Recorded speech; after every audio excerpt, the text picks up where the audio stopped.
Moisés, não esse aqui que nós estamos vendo aqui na nossa telinha, né?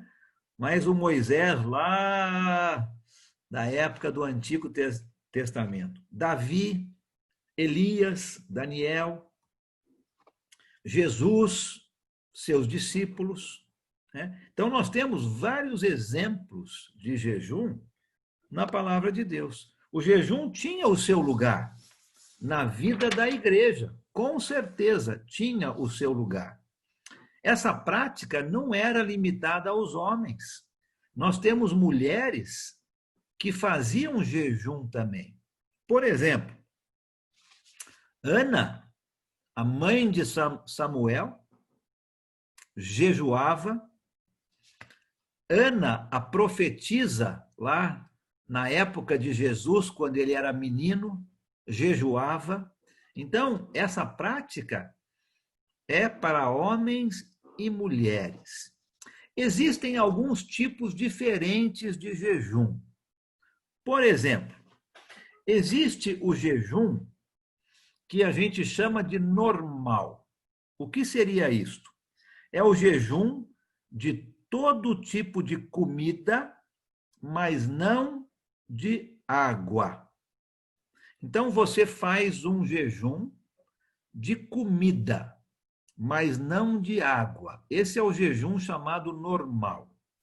Existe o jejum absoluto, que você vai fazer jejum de comida e de água. Absoluto. E tem o jejum parcial, que você vai restringir algum tipo de comida da sua dieta. Mas tem que ser feito como falamos. Você vai deixar de fazer algo para passar esse tempo em adoração a Deus. Então, vamos pensar no jejum normal. Tá? Todo tipo de comida, mas não de água. Vamos supor que você queira fazer esse jejum no almoço. Então, no seu almoço, você não vai comer, mas você pode tomar água. O tempo que você levaria no seu almoço, você vai então estar adorando a Deus. Né? Não é simplesmente para deixar de comer para emagrecer. Apesar de que nós falamos que é uma boa razão, né, para se fazer jejum. Mas não é isso que estamos falando agora. Vamos ver agora com relação à parte de adoração. Então, você vai deixar de comer um almoço e aquele período do almoço você vai estar adorando a Deus. Tá? Vamos supor que seja o jejum absoluto. Então, você vai falar, olha, hoje eu não vou nem almoçar, nem jantar, e durante todo esse período eu não vou nem tomar líquido. Então, nos períodos que você estaria almoçando ou jantando, você vai dedicar este período em adoração a Deus. O jejum parcial, olha, eu vou deixar de comer arroz com feijão. As outras coisas eu posso comer, mas o arroz com feijão eu vou deixar de comer. Mas tem que ser uma coisa que você gosta, né? Não pode ser como eu, por exemplo, meus irmãos aqui de Campinas já sabem que eu não gosto de goiaba. Então não adianta eu fazer um jejum de goiaba. Não adianta nada. Eu não estou sacrificando nada, né? É alguma coisa que você gosta, que te dá prazer, não é? Então, por isso que eu falei, chocolate, né? Café, alguns vão ficar bravos comigo aí agora, né? Chocolate, café, pizza, né? Um doce, né? Então, alguma coisa que você gosta e você não vai comer aquilo. Ó, tudo menos pizza. Tudo menos pizza, né? Se for pizza de goiaba, pode. Né? Aí você vai parar de comer aquilo e no momento que você normalmente comeria aquilo, você vai passar esse momento em adoração a Deus. Tá? Então, o jejum é isto, não é? Você deixa de fazer uma coisa normal e vai passar aquele tempo em adoração a Deus. E existem razões que nós vemos na palavra de Deus para jejuar. Eu vou dar alguns exemplos aqui, com certeza você pode pensar em outros, mas para santidade pessoal, para disciplinar o nosso corpo, tirar o orgulho do nosso coração, né? Naquele momento que eu vou fazer o jejum, eu estou pensando em melhorar a minha vida. Eu não quero mais cometer aquele pecado, não é? Eu quero ser uma pessoa melhor.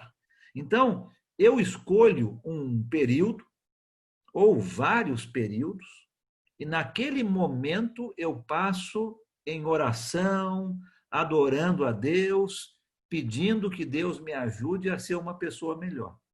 Então, existe esta razão.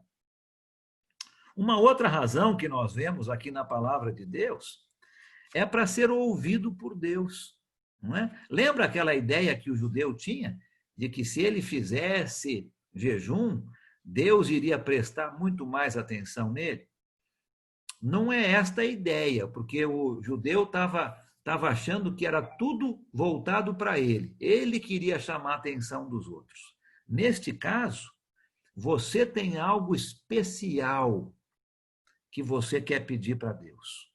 Então, para você ser ouvido por Deus, você vai juntar o jejum, uma penitência, vamos dizer assim, né? Você vai deixar de comer e vai passar aquele tempo orando especificamente para aquilo que você quer que Deus te escute.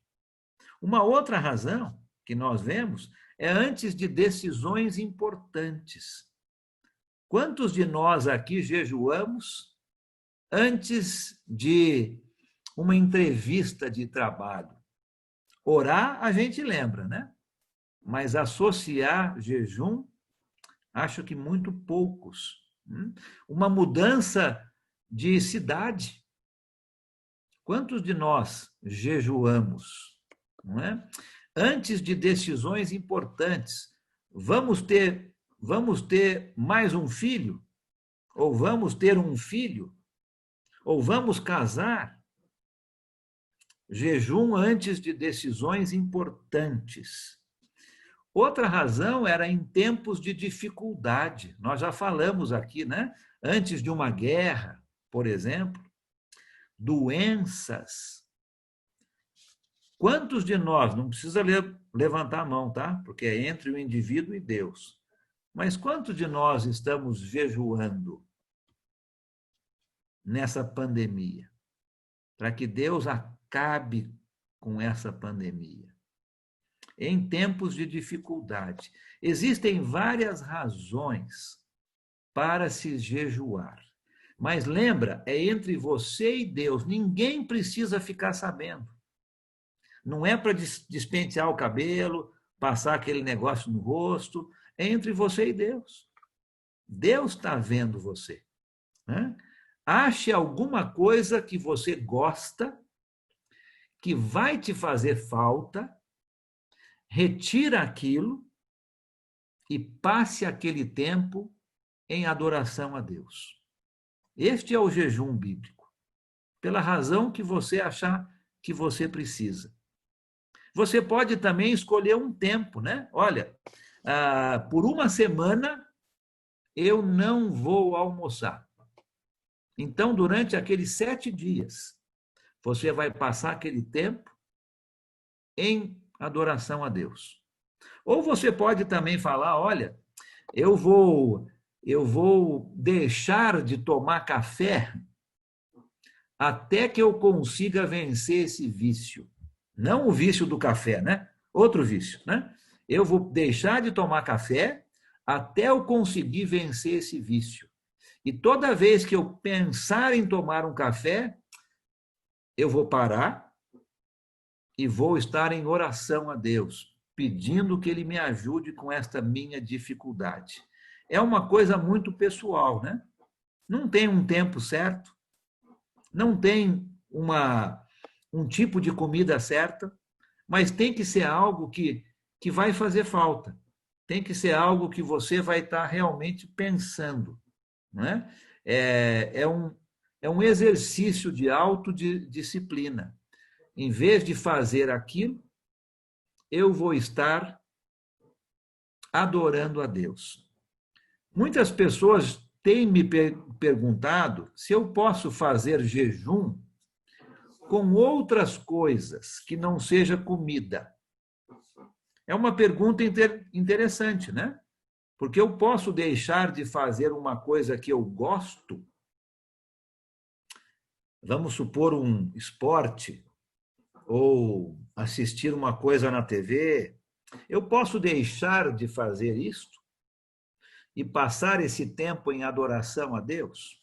Isso seria jejum? Eu creio que não. Creio que jejum está relacionado com alimento.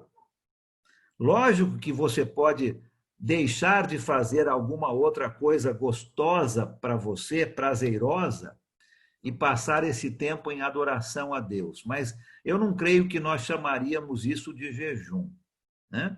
Você pode fazer isso e acho que é muito válido deixar de fazer uma coisa que você gosta e passar esse tempo em adoração a Deus. Mas aqui estamos falando especificamente sobre comida, tá?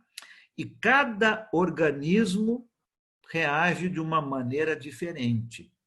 Se você tem problema, por exemplo, com diabetes, não é muito bom você ficar muito tempo sem comer, né? Tá? Então tem que pensar na sua situação de saúde também. O que é bom para uma pessoa não é bom para outra pessoa, não é? Se você consegue ficar 2 dias inteiros sem tomar água, tem gente que não consegue. Então tem que tomar muito cuidado para não fazer uma regra para todo mundo. É você que faz a sua própria regra, né? Mas tem que ser algo que você vai retirar da sua vida e passar esse tempo em adoração a Deus. Ok? Muito bem. Vamos passar um pouquinho para frente. Depois, se tiver algum comentário, a gente faz na parte final. Capítulo 6, versículos 19 a 24. Né? Jesus vai começar a falar sobre um outro tema aqui relacionado a esse novo padrão de vida, não é? Essa nova vida do discípulo que é totalmente controlado por Deus. Versículos 19 a 21. Vamos falar sobre o tesouro verdadeiro. Alguém leia para a gente 19 a 21, por favor.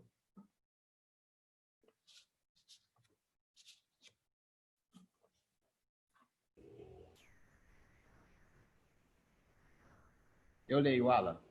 Pois não, obrigado. Não acumule para vocês tesouros na terra, onde a traça e a ferrugem o destrói, onde os ladrões arrombam e furtam, mas o acumulem para vocês os tesouros no céu, onde a traça e o ferrugem não destrói, e onde os ladrões não arrombam e nem furtam. Pois onde estiver o seu tesouro, aí também estará o seu coração. Os olhos são... Até o 21 mesmo, né?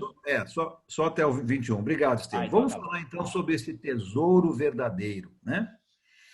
Em qualquer coisa na nossa vida, é sábio comprarmos coisas que têm permanência, né? Solidez. E eu creio que é sobre isso que Jesus está falando aqui nessa parte do Sermão do Monte. E Jesus dá um exemplo de cada uma das fontes de mais riqueza na Palestina. Nossas fontes de riqueza hoje são diferentes daquela época. Então a gente tem que entender primeiro ali dentro do contexto. E Jesus dá as 3 fontes de maior riqueza que alguém poderia ter na Palestina. Primeiro, ele dá o exemplo para se evitar coisas que as traças destroem. A gente tem problema de traça hoje em dia, não é? Naquela época era muito pior, porque uma parte das riquezas que as pessoas possuíam consistia de roupas finas. Roupas finas, elaboradas, eram parte da riqueza das pessoas. Hoje, para nós, isso não tem tanto significado, mas naquela época, se você tivesse muitas roupas finas, você era considerada uma pessoa de grande riqueza. Mas essas roupas eram facilmente destruídas pelas traças. E a beleza e o valor dessas roupas seriam perdidos, não é? Uma roupa fina, cheia de buraco de traça, não serve para muita coisa.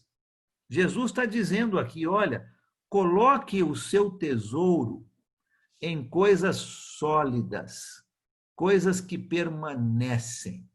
Se você está colocando o seu tesouro em roupas, cuidado, porque as traças virão e vão roer, vão destruir essas roupas e elas vão perder o seu valor.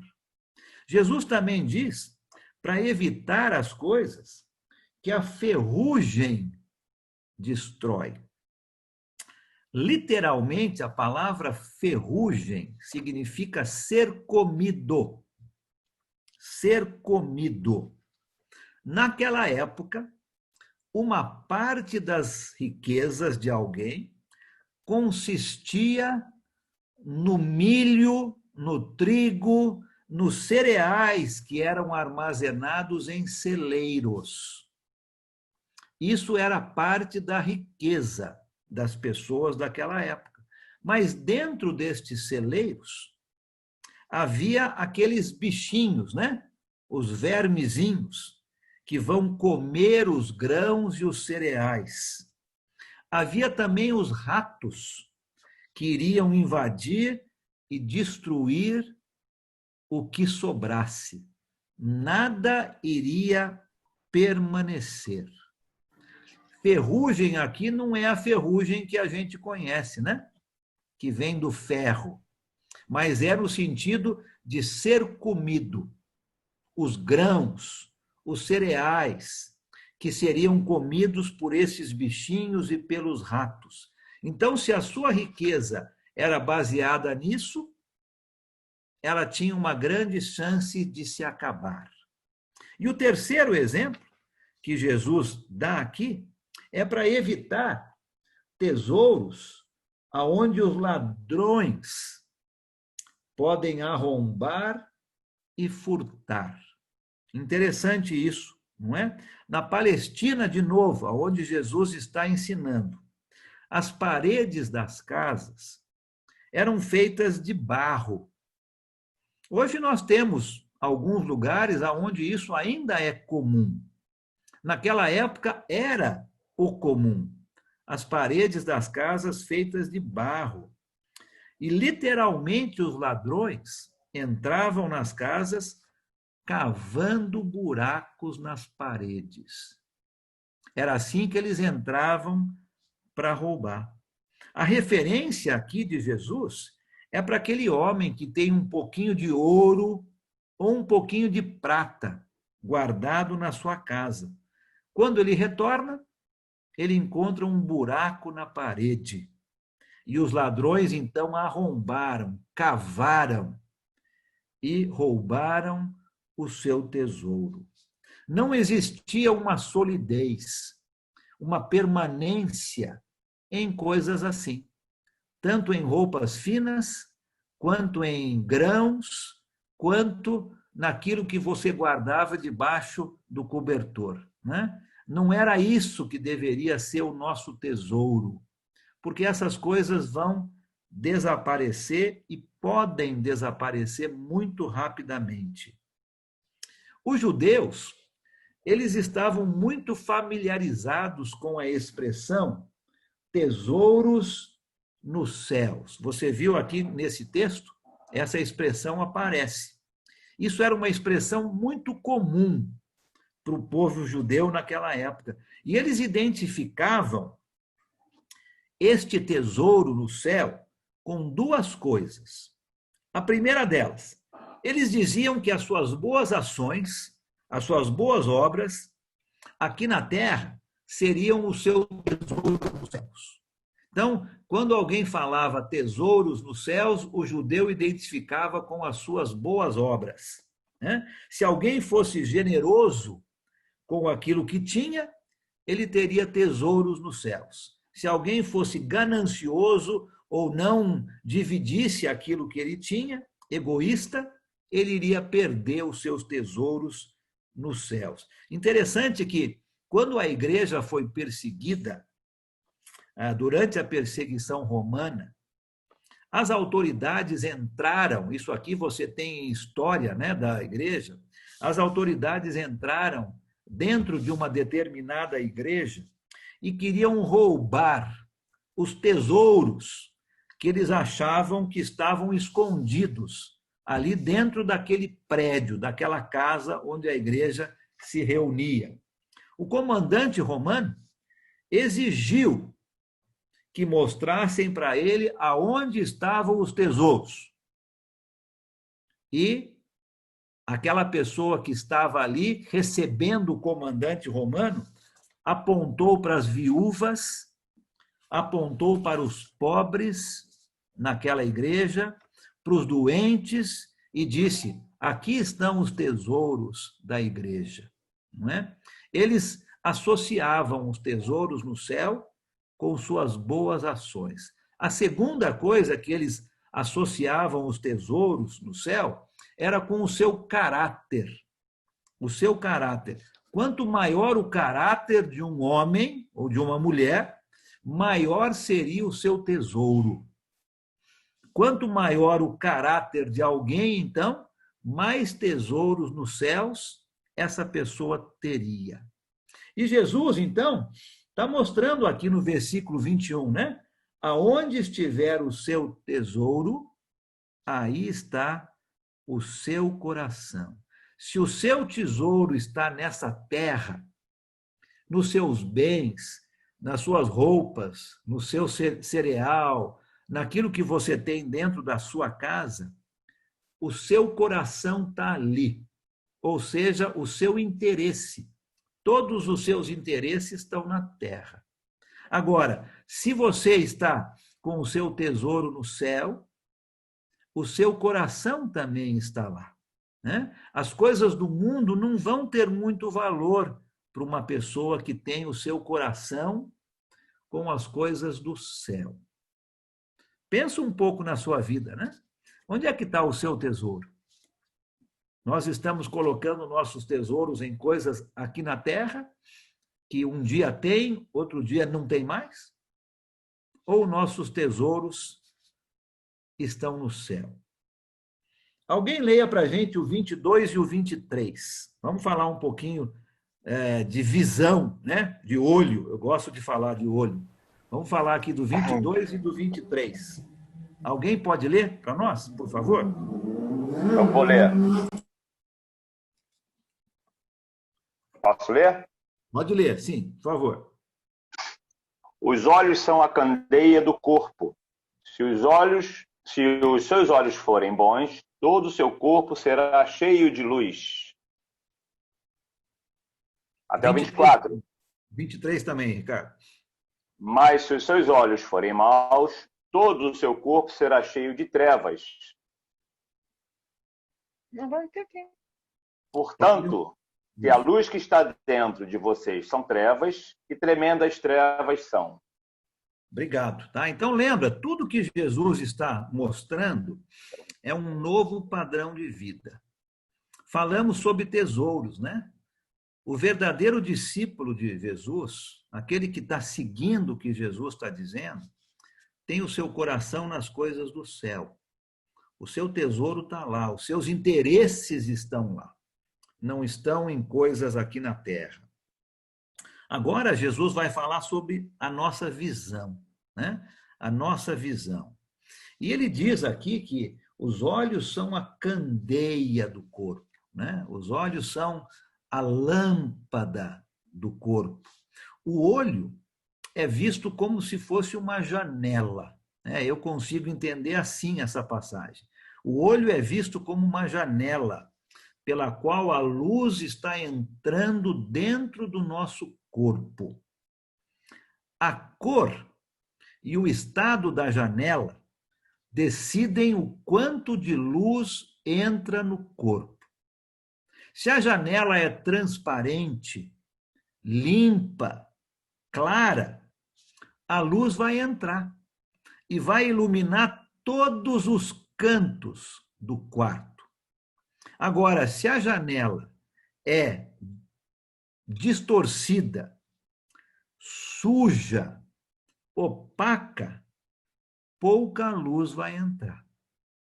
Não é difícil a gente entender isso, não é mesmo? A quantidade de luz que entra no quarto depende do estado da janela pela qual ela tem que passar primeiro.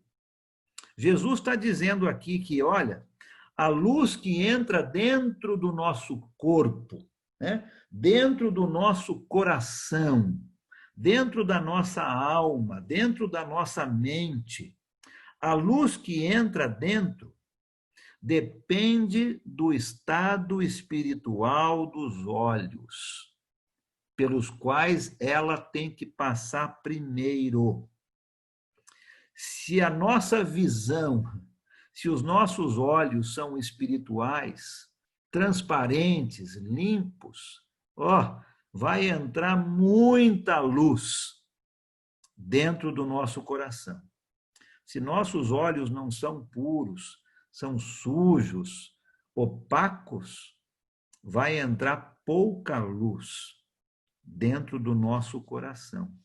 E existem algumas coisas que podem distorcer a nossa visão, fazer com que entre pouca luz dentro do nosso coração, né? Esses olhos maus que Jesus fala. Eu penso em alguns, você pode pensar em outros, né? Preconceito, orgulho, ciúmes, são coisas que fazem com que a nossa visão seja distorcida, suja, entra menos luz dentro do nosso coração, né? Essa palavrinha traduzida por bons na nossa língua é a palavrinha que quer dizer generoso. Então, olha lá o versículo 22, né? Se os seus olhos forem bons, se seus olhos forem generosos, é isso que Jesus está elogiando. A palavrinha que é traduzida como maus na nossa língua, se os seus olhos forem maus, esta palavra significa invejoso, com má vontade, sem generosidade. Dá para a gente entender um pouco melhor esse texto, né? Aquele olho que é sem generosidade, invejoso, preconceituoso, ciumento, vai ter uma visão distorcida da vida e das pessoas. Menos luz vai entrar dentro do seu coração, da sua alma. Aquele olho que é generoso, bondoso, vai fazer com que muita luz entre dentro do seu coração, da sua alma. E olha, gente, isso é tão real que não existe nada como a inveja e a falta da generosidade para distorcer a nossa visão da vida e das pessoas, não é mesmo? Depende de como estão nossos olhos, se eles são transparentes, limpos ou distorcidos e sujos. O novo padrão de vida que Jesus está ensinando é esse. Eu tenho que ter uma visão generosa das pessoas. Eu tenho que ter uma visão transparente, clara, boa, para que mais luz entre dentro da minha vida e ilumine a minha vida. Se a luz que está dentro de mim são trevas, que tremendas trevas são. Um olho ganancioso, invejoso, sem generosidade, vai distorcer muito a visão correta das pessoas. Versículo 24. Vamos ler ele para terminar essa parte aqui. Quem pode ler só o 24?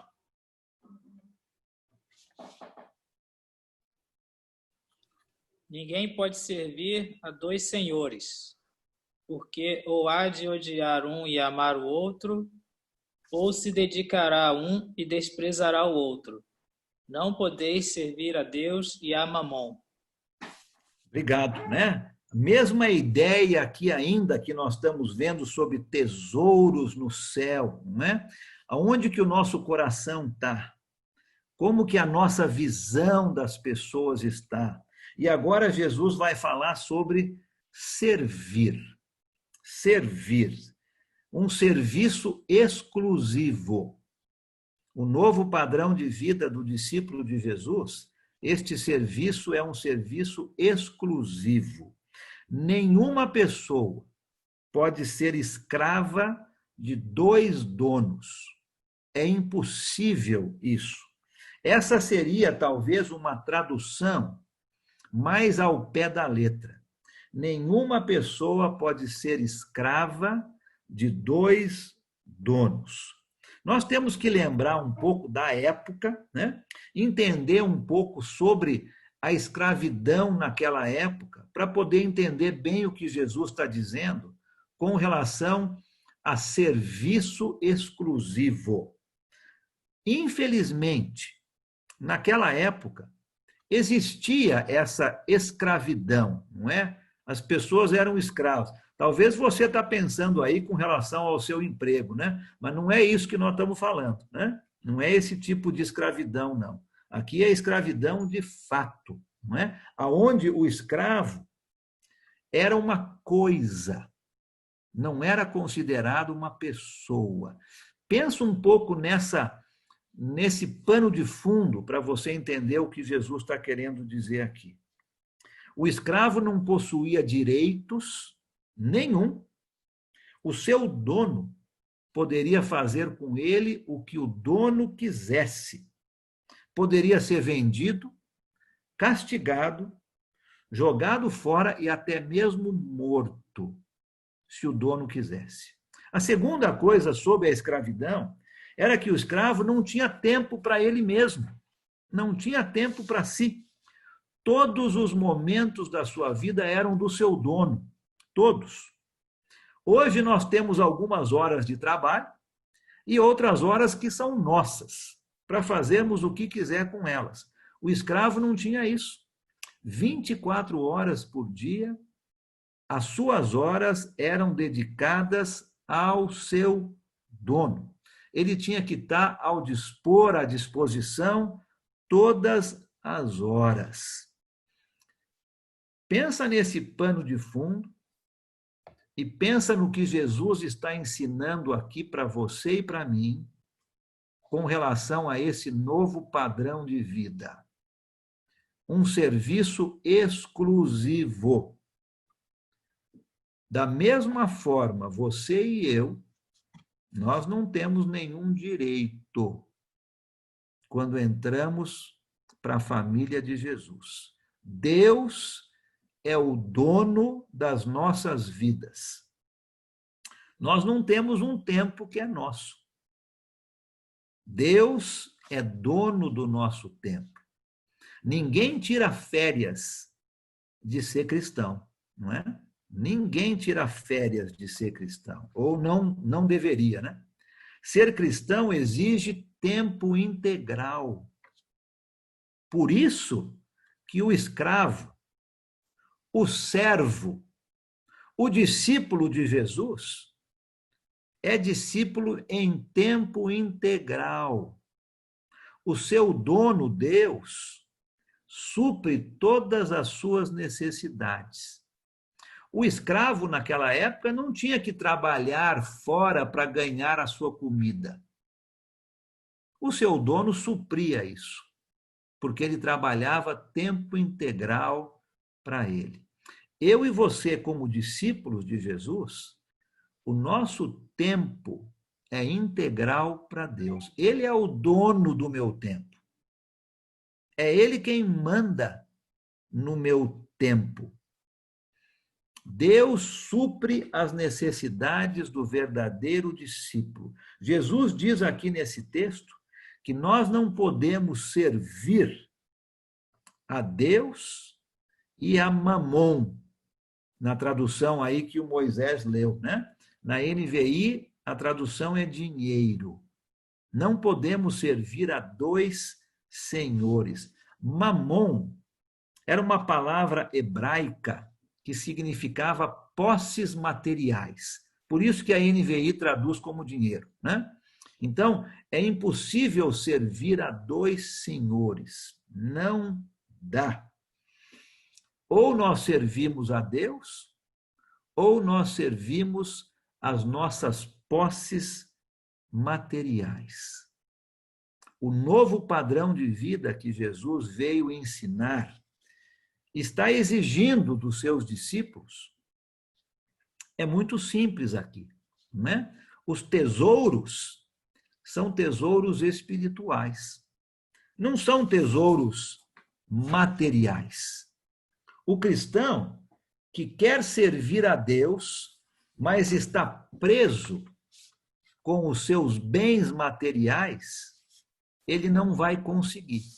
Ou ele vai odiar um e amar o outro, ou ele vai se dedicar a um e desprezar o outro.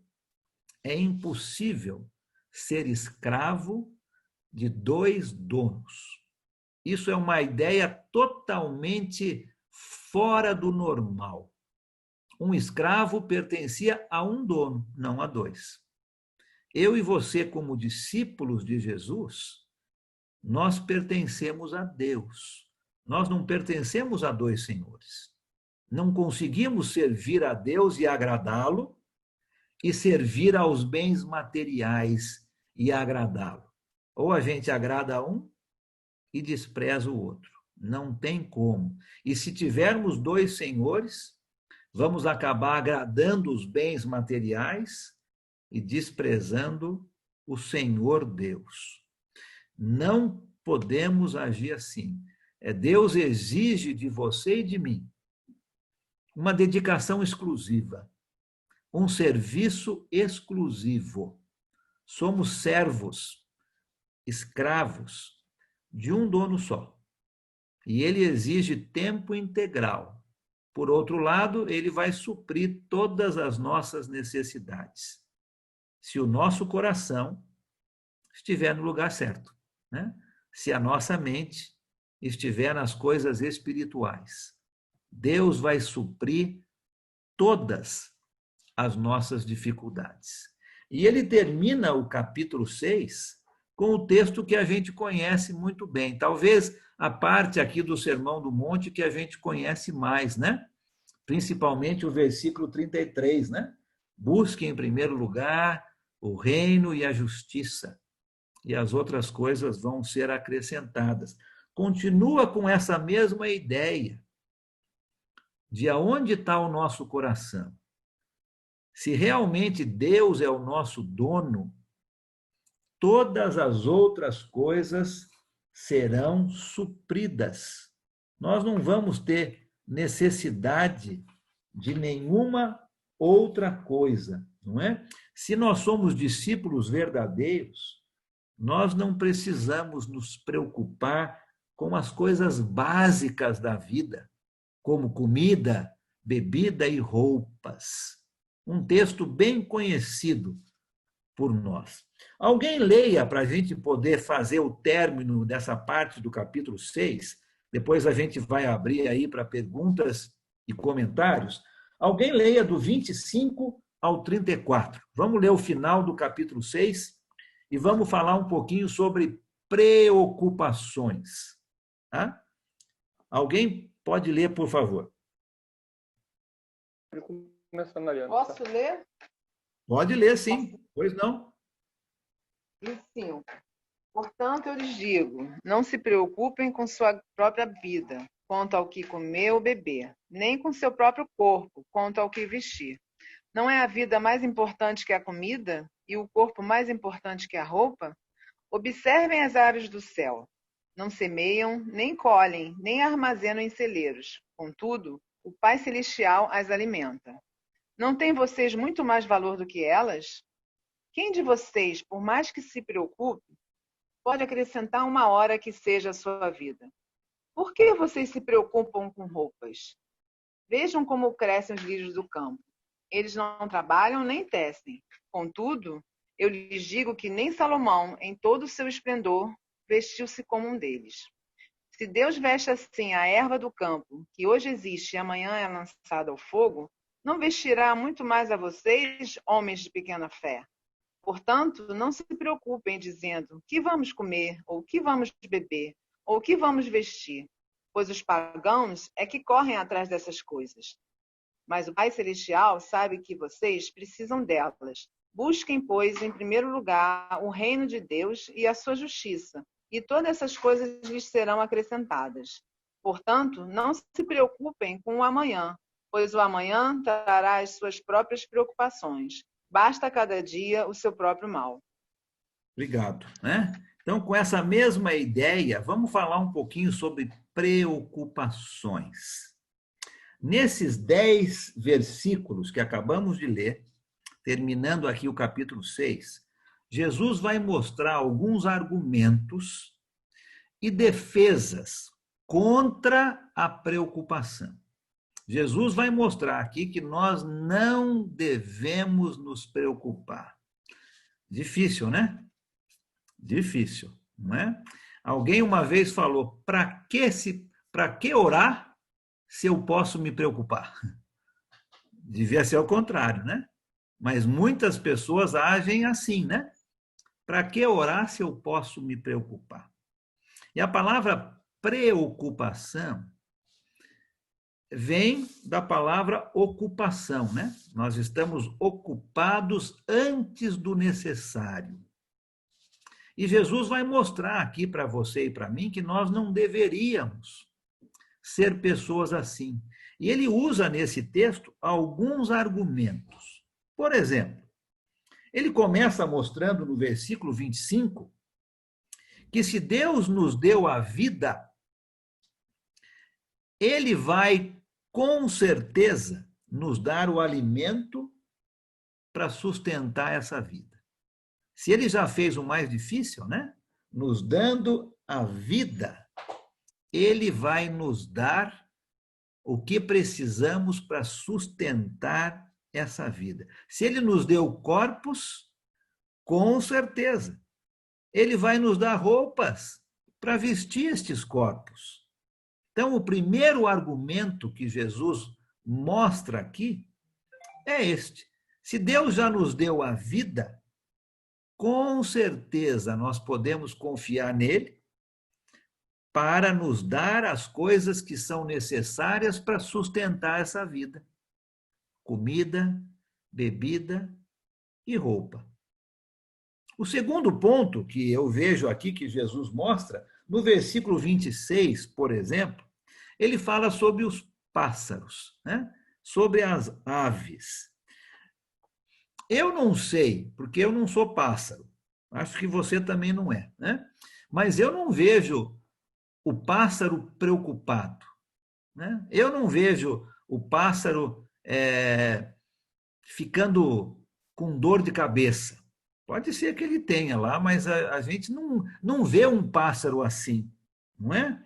Não existe preocupação na vida do pássaro. Eles não semeiam, eles não colhem, eles não armazenam, mas a vida deles continua. O ponto aqui que Jesus está dando Não é que pássaros não trabalham. Pássaros trabalham bastante. Uma vez eu tive a grande bênção de ver poxa vida, esqueci o nome desse pássaro, um passarinho azul. João de Barro? Não? Não é João de Barro. Um passarinho com uma cor azulada. Sanhaço. Sanhaço, é isso? Isso. Ou então azulão. Uma vez eu vi um sanhaço aqui na árvore, aqui no quintal da minha casa, fazendo um ninho. E olha, quanto trabalho, incansável. Então, o ponto de Jesus aqui não é que os pássaros não trabalham. Eles trabalham bastante.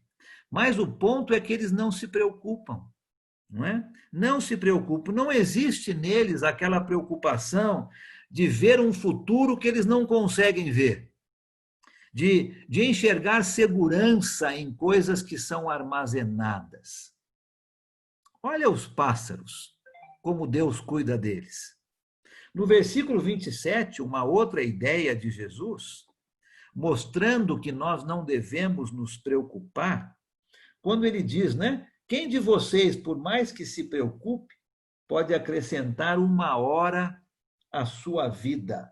Ou, em algumas traduções, 1 côvado à sua altura.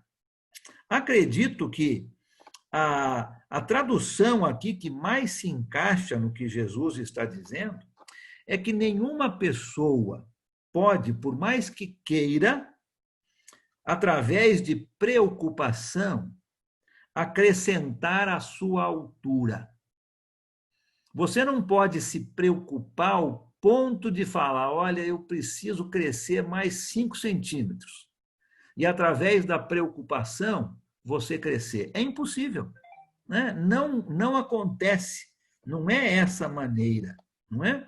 A outra ideia que tem aqui é que ninguém consegue, através da preocupação, adicionar um tempo a mais na sua vida. Isto é impossível. Eu acho que esse significado é melhor. Né? O significado de você aumentar o tempo da sua vida. Você não consegue fazer isso através da preocupação. O argumento de Jesus, eu entendo aqui, é que a preocupação não tem sentido. Mesmo que fosse para aumentar a sua altura ou para aumentar o seu tempo de vida, você não consegue se preocupar ao tempo de acontecer isto. A preocupação não faz sentido.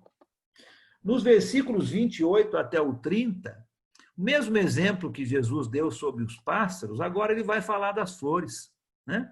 As flores do campo, os lírios do campo. Interessante que na Palestina, talvez até mesmo próximo a esse monte aonde Jesus está ensinando, os lírios do campo floresciam e causavam uma beleza muito grande. Mas eles tinham um curto tempo de vida. Esses lírios do campo cresciam, tinham uma beleza que Jesus fala que era até mais bela do que as roupas dos reis, mas eles tinham um período de vida muito curto. E quando esses lírios do campo morriam, eles não serviam para nada, a não ser para serem queimados, lançados ao fogo, como o texto aqui ensina, não é? E eles eram usados muito para isso, né? Os fornos de comida naquela região eram feitos de barro. Muitos de nós até têm, né? Fornos feitos de barro para pão, para coisas assim. E quando você queria elevar a temperatura dentro do forno rapidamente, você pegava um punhado de grama seca ou desses lírios do campo secos e jogava dentro do forno. Aquilo acendia rapidamente e elevava a temperatura dentro do forno. Na maioria dos lugares, esses lírios do campo cresciam por um dia. O tempo de vida delas era de um dia. Olha só. E causavam uma beleza tamanha. E depois eram usadas para serem queimadas. E mesmo assim, Deus vestia essas flores com uma beleza que era possível para o homem imitar. E o ponto que eu entendo aqui de Jesus é este. Se Deus dá tanta beleza para flores que duram um dia, quanto mais Ele vai cuidar de você e de mim. Quanto mais cuidado Ele tem com a sua criação principal, né? Com o ápice da sua criação, a coroa da sua criação. Com certeza, a generosidade que Deus dá a estas flores, Deus não vai esquecer com a coroa da sua criação, você e eu. Uma outra ideia que Jesus está dando aqui contra a preocupação é aqui no versículo 32. Os pagãos é que correm atrás dessas coisas. Jesus está dizendo, cuidado com preocupação. Cuidado. Preocupação, na verdade, uma boa definição de preocupação, nós não gostamos. Mas uma boa definição é desconfiança de Deus. Preocupação é igual a desconfiança de Deus. Essa desconfiança, Jesus está estendendo aos pagãos, não é? Aqueles que acreditavam num Deus invejoso, num Deus imprevisível, aonde eles tinham que fazer de tudo para agradar aquele Deus. O nosso Deus não é assim, né? O nosso Deus nos dá tantas coisas de presente. Nós, como discípulos de Jesus, nós não precisamos nos preocupar. Os pagãos é que correm atrás dessas coisas. Eles é que se preocupam, porque o Deus que eles servem é um Deus invejoso, cruel, muitas vezes que mandava coisas contra eles. O nosso Deus não é assim, né? E Jesus termina esse texto mostrando duas maneiras de derrotar a preocupação. E é isso que eu quero ver com vocês aqui. A primeira delas está no versículo 33. A primeira maneira de derrotar a preocupação é buscar, é se concentrar, é priorizar o reino de Deus. Se nós estamos concentrando em coisas do reino, em fazer a vontade de Deus, nós vamos ter muito menos preocupação. Quer derrotar a preocupação, quer acabar com a preocupação, se concentre, priorize as coisas do reino, fazer e aceitar a vontade de Deus na sua vida.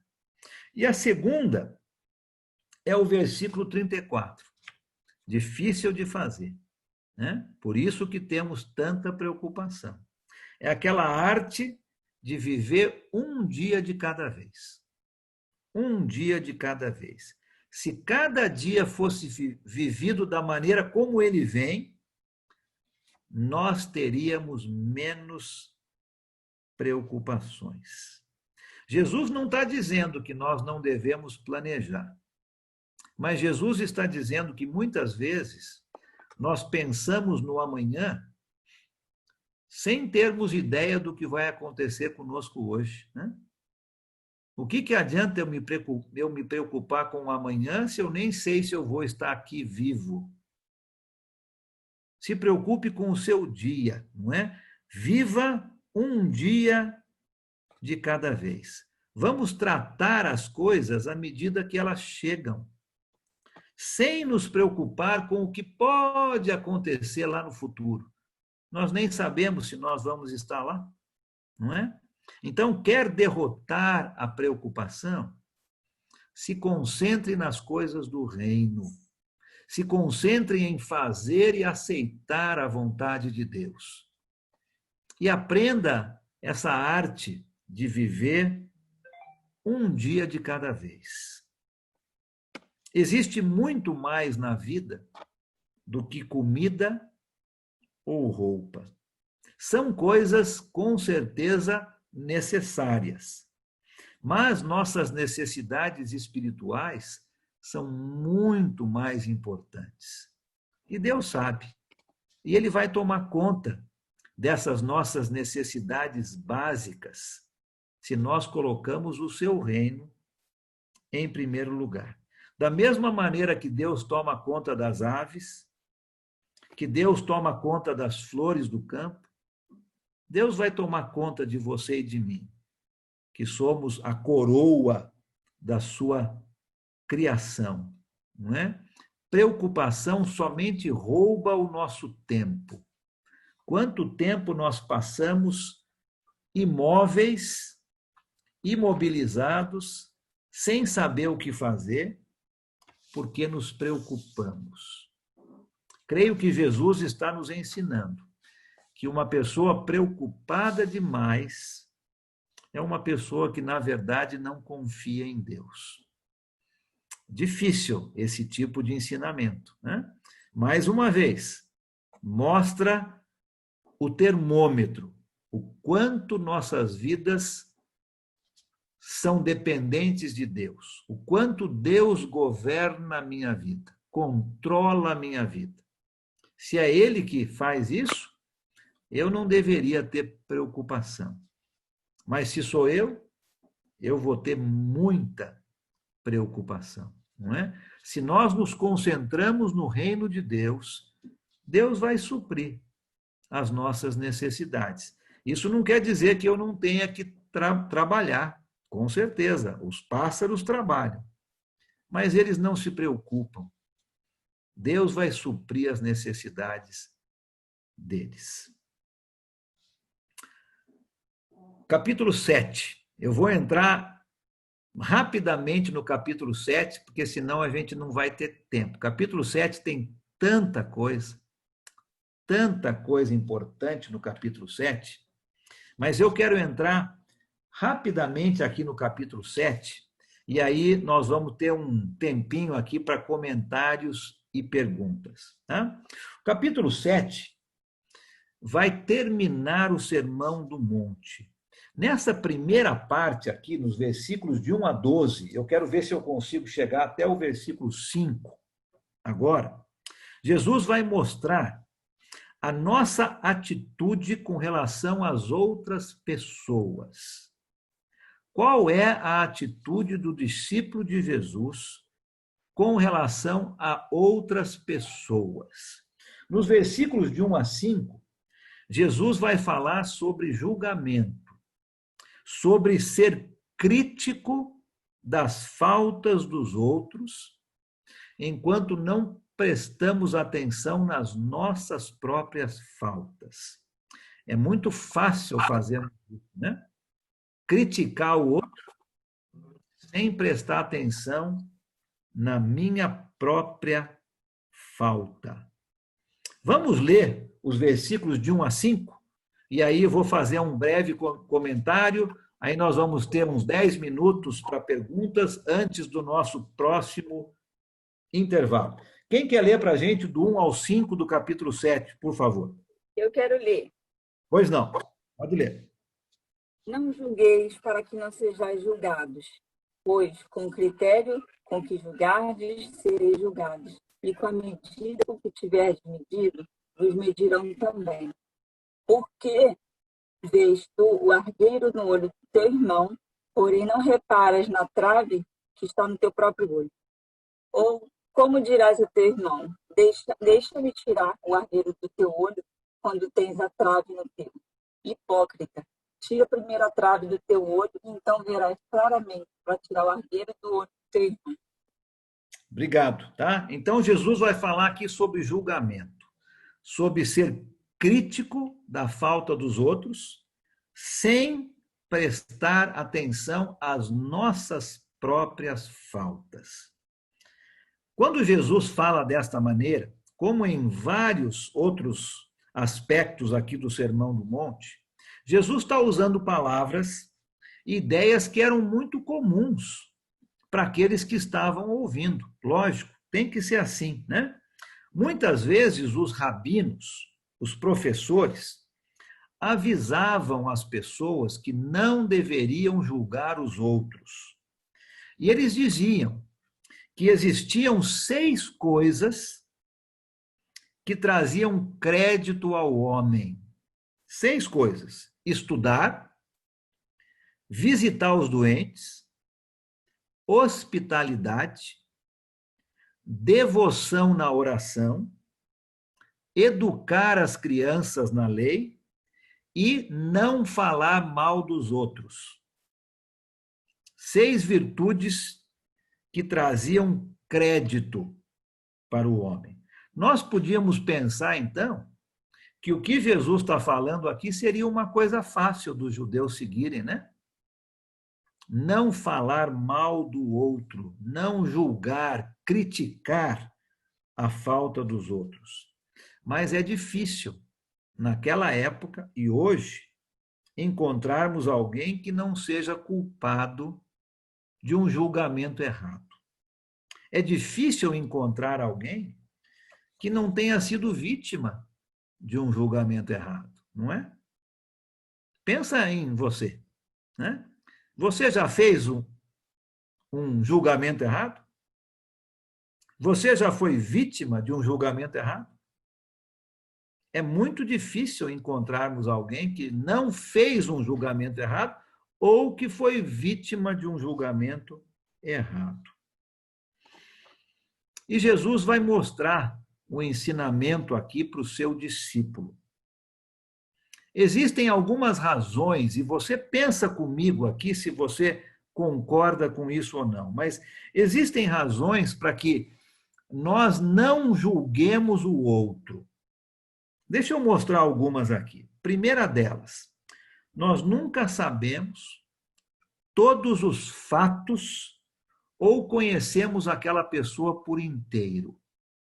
Primeira razão que nós não deveríamos julgar alguém é que nós não conhecemos todos os fatos ou aquela pessoa por inteira. Um dos rabinos mais conhecidos naquela época, o rabino Hillel, nós já falamos dele, né? Dizia o seguinte: não julgue um homem até que você mesmo tenha se deparado com as mesmas circunstâncias.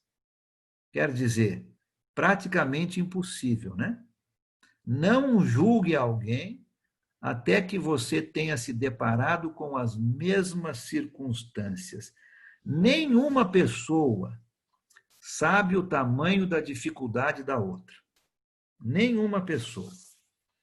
A realidade é que se nós soubéssemos o que algumas pessoas têm que passar, ao invés de condená-las, nós iríamos ficar abismados do sucesso que essas pessoas têm, não é?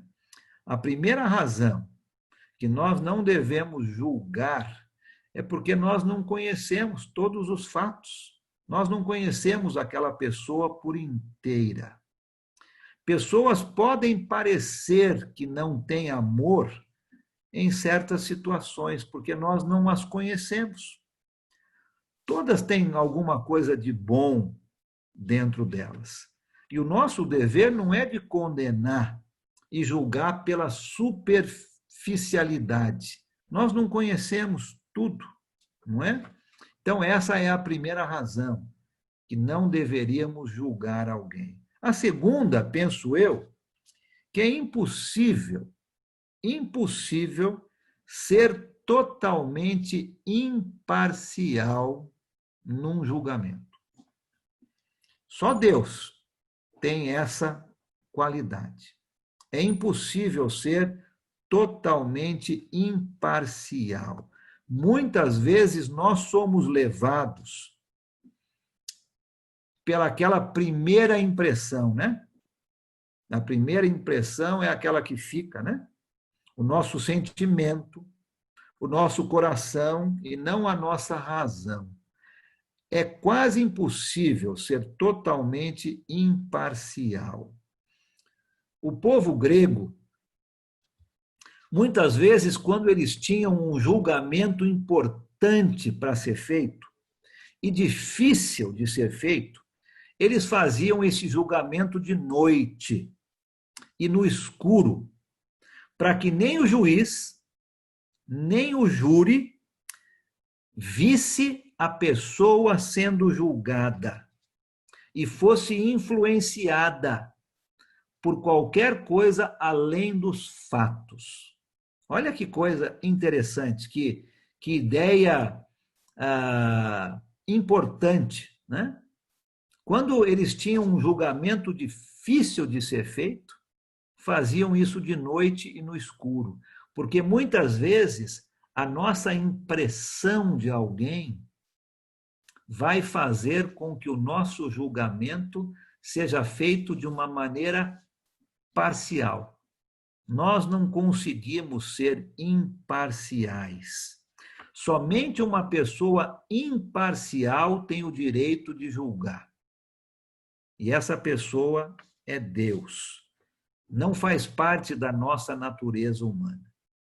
A terceira razão é que Jesus dá aqui a razão suprema. Nenhuma pessoa é boa o suficiente para julgar alguém. E Jesus ilustra esse fato com esse exemplo que ele está dando aqui, e era uma coisa muito viva, muito fácil das pessoas entenderem, não é?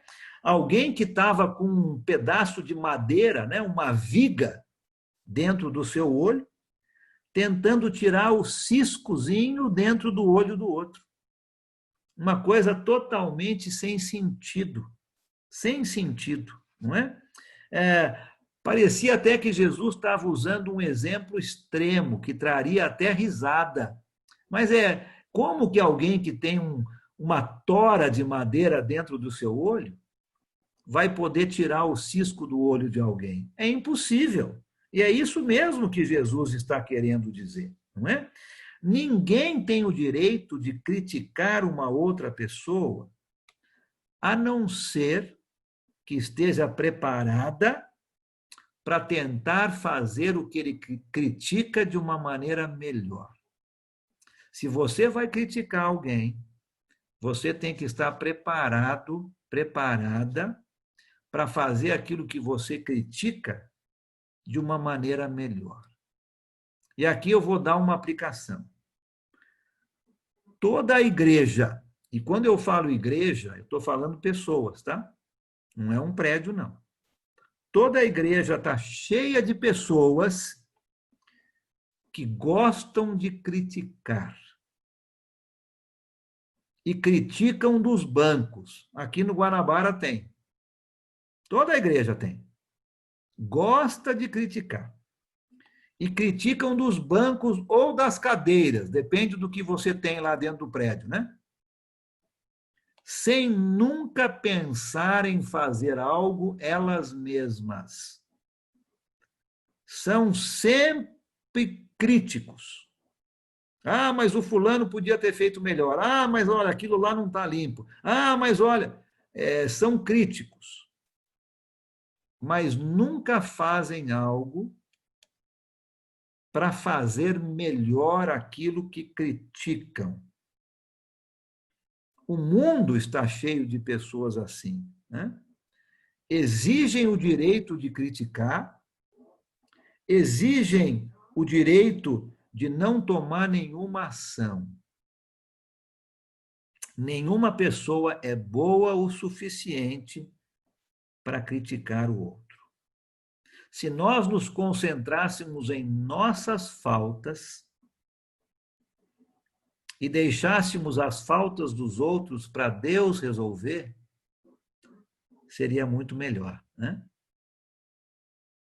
Pensa um pouco quando você for julgar alguém, quando eu for julgar alguém, quando nós formos criticar. Nós não temos condições de fazer isso.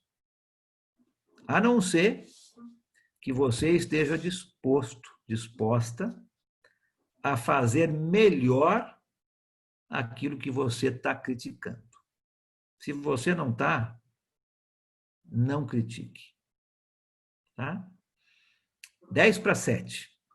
Vou parar aqui e vamos ver se alguém tem um comentário, alguma coisa que quer falar antes do nosso intervalo um pouco maior, e depois a gente vai voltar e tentar terminar o capítulo 7. Tá? Alguém tem algo que gostaria de falar sobre isso que nós falamos nesse período agora? É bastante coisa que a gente falou, né?